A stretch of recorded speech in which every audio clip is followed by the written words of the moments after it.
हम वेदों की निंदा नहीं करते, हम ग्रंथों की निंदा नहीं करते, हम गीता कुरान और बाइबल की निंदा नहीं करते।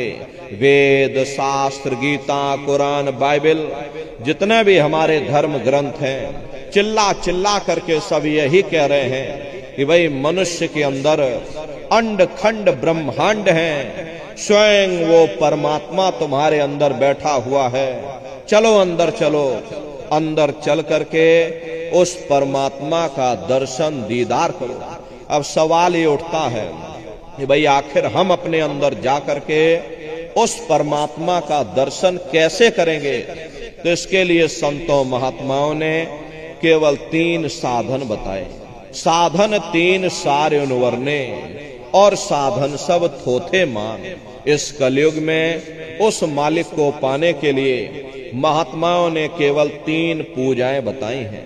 पहला है सुमरन, दूसरा है ध्यान और तीसरा है भजन।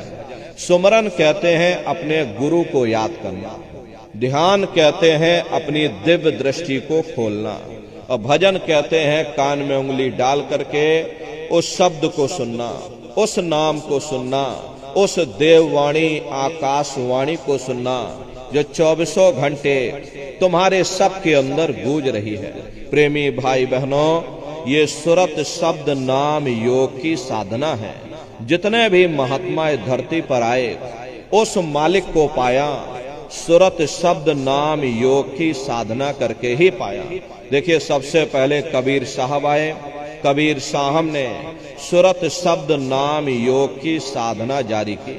उसके बाद गुरु नानक साहब आए। गुरु नानक साहब ने भी सुरत शब्द नाम योग की साधना जारी की। उसके बाद और भी महात्मा आए, कबीर, नानक, दादू दरिया, भीखा साहब, पलटू साहब, जगजीवन साहब। इधर काशी में ही आप चले जाइए, रैदास जी महाराज हुए। आप चित्रकूट में चले जाइए, गोस्वामी जी महाराज हुए, जिन्होंने रामचरितमानस बनाई है, जिसका पाठ आप सभी लोग अपने अपने घरों में मंदिरों में बैठ करके करते हो। उन्होंने भी उस मालिक को पाया तो सुरत शब्द नाम योग की साधना करके ही पाया। राजस्थान की धरती पर देखो मीराबाई हुई, मीराबाई के गुरु रैदास जी महाराज हुए। मीराबाई ने भी पाया तो सुरत शब्द नाम योग की साधना करके ही पाया। प्रेमी भाई बहनों, ये सुरत शब्द नाम योग की साधना है।